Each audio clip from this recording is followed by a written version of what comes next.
Hi, I'm Sean. I'm Rhonda. Hey, we're excited to be with you today. We want to talk about respect in the family and what that looks like. So, the definition of respect is a good place to start. It's honor, esteem, value, appreciation, deference, preference, polite behavior towards someone, admiration. Let's look at a couple of references. One is in Philippians chapter 2, and he says, "Let nothing be done through strife or vainglory," which is like a pride, "but in lowliness of mind, let each esteem the other better than themselves." And in Romans 12:10 it says, "Be kindly affectioned one to another with brotherly love, in honor, preferring one another." So what does this have to do with the family, the husband, the wife, the children? Well, it obviously involves how I look at how I relate to you, how I think of myself in reference to you. It has to do with humility. It I think does. that's what respect has a lot to do with. It's got to do with showing an honor and a value for another person, Wow. regardless of their place or their position in the family. A lot of times we think, oh, it's just the husband that deserves respect. Yeah. But each individual in the family actually deserves respect. So how can we show that honor for the value of who they are in our family? I mean, that's going to be according to each person to say, this is what makes me feel valued. I can do things that might, to me, make show value for you, but if you say this is what is valuable, then I need to change my definition. So let's look at the husband. There is that biblical respect because he's the head of the house. So we want to defer to him because a lot of the decision making will go through him as the head. We always like to point out that there should be a balance. There should be a we in that Right. decision making. A Right. lot of men are wanting respect from their wives, but they don't behave in a respectful Yeah, way, true. which puts a stumbling block before a woman who's struggling to show respect for that position. It's kind of a two-sided thing. Right. You know, obviously, the assumption is that this is not involving abuse, or it's not involving a husband bulldozing his wife. It's him paying attention to her input. So respecting the husband has to do with the way she treats him. So in your relationship, a great conversation to have is, what does respect look like to you? For the wife, this is showing care for her as one that's under authority. She's the counterpart. So what hinders as a husband you're giving your wife respect? And it's obviously going to be behaving in a respectable way. Of course, just like with the husband. And so are we sowing respect or are we sowing disrespect? Is he respecting her and she's also respecting him?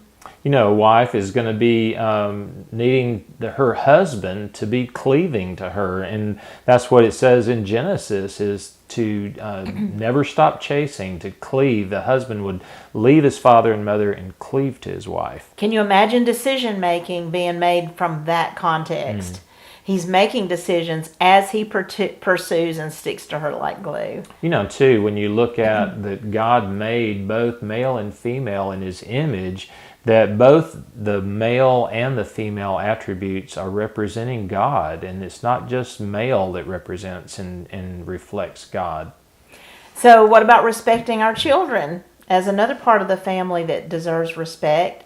They have thoughts, feelings, and ideas too. Treating them in a respectful way is not making everything that they do out to be, trivial, and that's just a 5-year-old or a 8-year-old's way of looking at things. We need to make that important. Connecting with them where they are, coming to their level.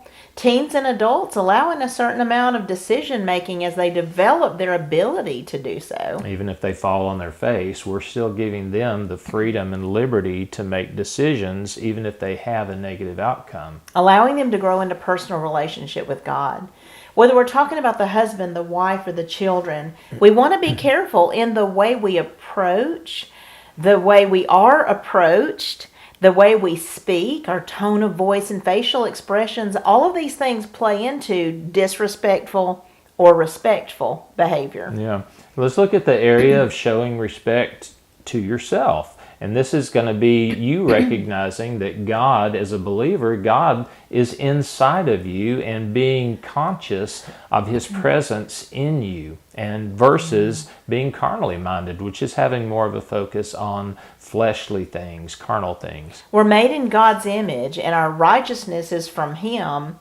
And so treating ourselves right, as well as treating others right, he says for us to love others as we love ourselves. Right. And so if there's no respect for what God has done in us, it's going to be difficult to show respect to other people. Right. So this is having a proper self-esteem, a proper view of yourself. This is not self-hatred or disrespect to yourself. It's got to do with setting boundaries sometimes, with being able to say no to things outside the family, to not get overwhelmed and take on too much. But it's also sometimes setting boundaries inside our family relationships when we choose to not allow ourselves to get escalated, to go to a place we shouldn't go and say or do things we regret later, and just being able to exit and allow exiting from a conversation that's starting to go there. That's true. So there's another area we want to look at, and that's showing respect to God. I love this verse in 1 Samuel. It says, "Those that honor me, I will honor, and those that despise me shall be lightly esteemed." So we want to give God His rightful place. Showing respect to Him is an honor to Him, is making Him Lord in our lives. It also has to do with allowing Him to do the work of God and Holy Spirit to each member in our family instead of forcing them into a mold. Modeling ourselves what it looks like to serve God and surrender to Him. 1 Corinthians 13, what love is and is not. Galatians 5:22 through 23, what the fruit of the Spirit look like when someone allows Holy Spirit to express through them. So are we honoring and respecting God? We need to look at how we're treating others. Are we treating other people that are made in His image in a respectable way? Because what's happening this way is usually going to flow out this way.